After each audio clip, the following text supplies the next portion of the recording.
means taking it day by day. Some days are better than others, that's for damn sure. Some days I write my lectures sitting at my desk, and okay, some days I write them sitting underneath my desk, but what are you going to do? You do what you can. How do you live with a mental illness? I wouldn't exactly say I befriend it, but I don't fight it either. I don't welcome it when it comes crashing in, which it sometimes does, but I don't try to pretend it's not there, and I don't try to hide it. The great part about accepting that I have a mental illness is that I don't have to hide anymore.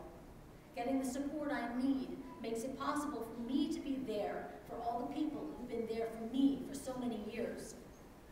The greatest gift of recovery, I think, is that taking care of myself means a return to a community of people I love.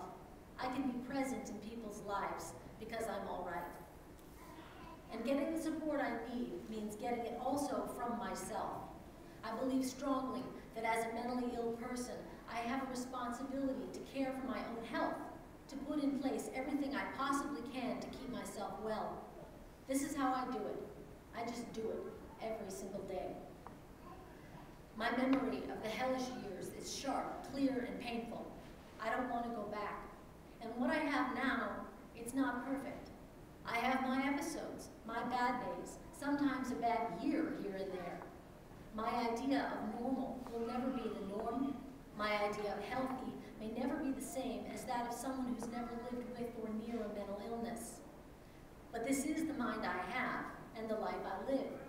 I define it, not anyone else. It's hard-won, it's mine, and I say it's pretty damn good.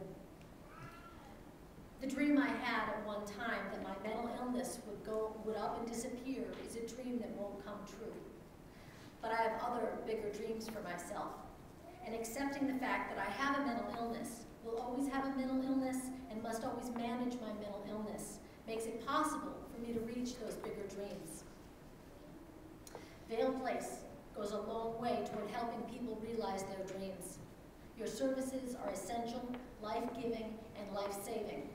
And in this economy, your services are more badly needed than ever. With funding for social programs as precarious as it is, it's time for all of us to reach deep and find a way to keep wonderful organizations like Vail Place alive and thriving.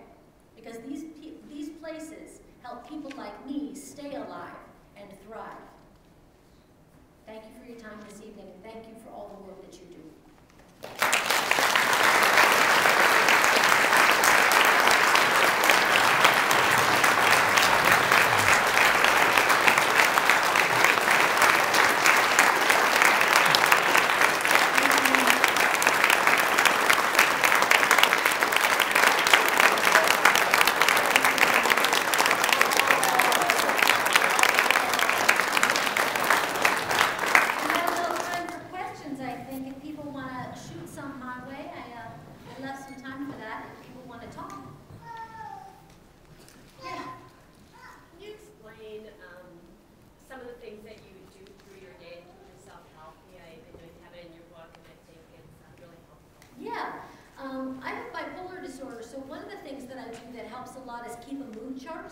And I know a dear friend of mine who is schizophrenic also keeps a mood chart and says it's extremely helpful for her. We just try and track throughout the course of the day where we are in relationship to reality, that's key, but where we are in terms of functionality. Can we work, can we not work, are we calling people, how are we in that moment, in that day? So I keep track of my moods throughout the day.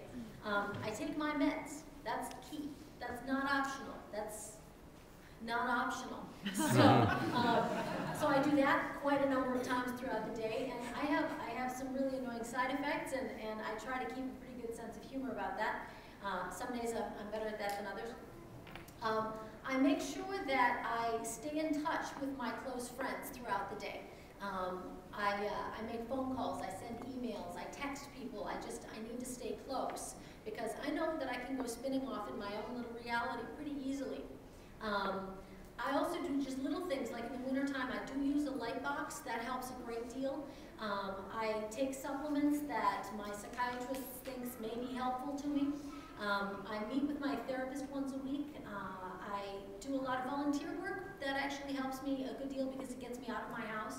I mean, I'm a writer. my 9 to 5 is alone.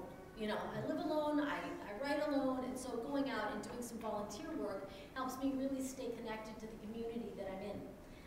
And so those are some of the basic things that I do. Yeah. I just want to encourage you, thank you for your talk. I want to encourage you to use people first language, because I have schizophrenia, and I heard you just said, well, the schizophrenic. I appreciate when people say the person who has schizophrenia or the person who has bipolar disorder. Certainly. All right, thank you for that. I appreciate that. Yeah. Are there any ways that you see either creativity or being touched has allowed you to find some advantages that you wouldn't normally find had you not had parts of your brain actually opened up? That's an interesting question. The question is about the connection between creativity and mental illness, I believe. And I always want to say, no, there's no connection at all. But there is. You know, I think many of us who have mental illness are also very creative people, and even genetically, you find mental illness clustering with creativity in family trees. I think that it's important for me to state that my work is done best when I'm stable and not when I'm in. I think a lot of people would say, do you get lots and lots of work done when I'm manic? I say, no, I write a lot of trash when I'm manic. I write thousands of pages of garbage. But I certainly am willing to concede that it's possible the broadening of experience, of any experience, gives you more to write about. It gives you an expanded sense of how to empathize. And I think certainly that can be true of the experience of mental illness. I think certainly that the places you go when you're mentally ill in your mind probably give you some insights that someone else might not have. Yeah. Do you think mental illness is situational or medical? It's medical. It's a genetic disorder. Yeah. So what do you do when your illness gets over to the point where it's no longer a day-by-day situation, it's an hour-by-hour situation? How do you know when it's time to get to the hospital and when you're going to be, you know, in community and getting your health resources like Vail does? That's really a good point, because when I've just come off of every February I tend to crash, and I've just come out of February, and that really is an hour-by-hour process for me. That whole month of, okay, this hour I'm going to allow myself to be in bed face down, but then I got to get up for an hour, you know, and so I do take it hour by hour. And in terms of deciding when it's time to be in the hospital as opposed to in the community, when I'm safe to be in the community, that has a lot to do with whether I'm safe. You know, as